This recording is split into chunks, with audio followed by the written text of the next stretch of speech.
ખોટા દસ્તાવેજો રજૂ કરનાર વિરુદ્ધ કાર્યવાહી કરવાની માંગ ઉઠી છે।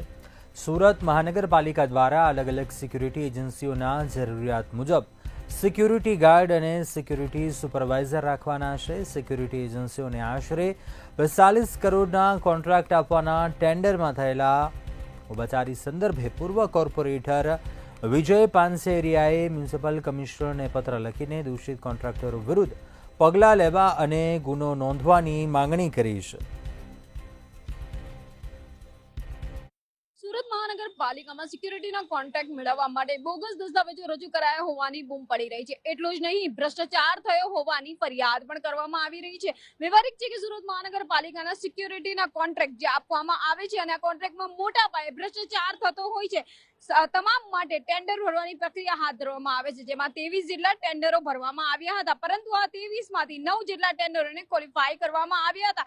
આ 9 ક્વોલિફાય થયેલા ટેન્ડરોમાંથી 3 જેટલી એજન્સીએ આ કોન્ટ્રાક્ટ મેળવવા માટે જે છે ખોટા દસ્તાવેજ એટલે કે બોગસ દસ્તાવેજ, બોગસ પુરાવા જે રજૂ કર્યા હતા અને કોન્ટ્રાક્ટ મેળવ્યો હતો, પરંતુ ક્યાંક ને ક્યાંક આ ભ્રષ્ટાચાર સામે આવતા હવે કાર્યવાહીની માંગ ઉઠી રહી છે।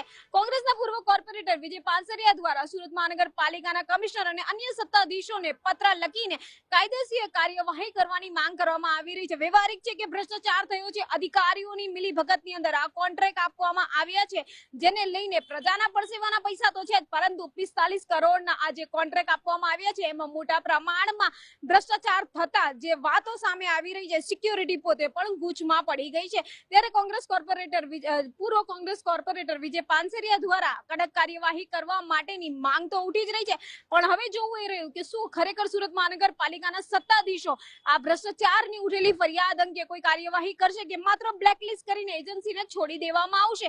કાયદેસર કાર્યવાહી જે ગુનો નોંધે એ ફરજિયાત કાર્યવાહી માટે કોંગ્રેસ કોર્પોરેટર વિજય પાનસેરિયા દ્વારા માંગ કરવામાં આવી રહી છે।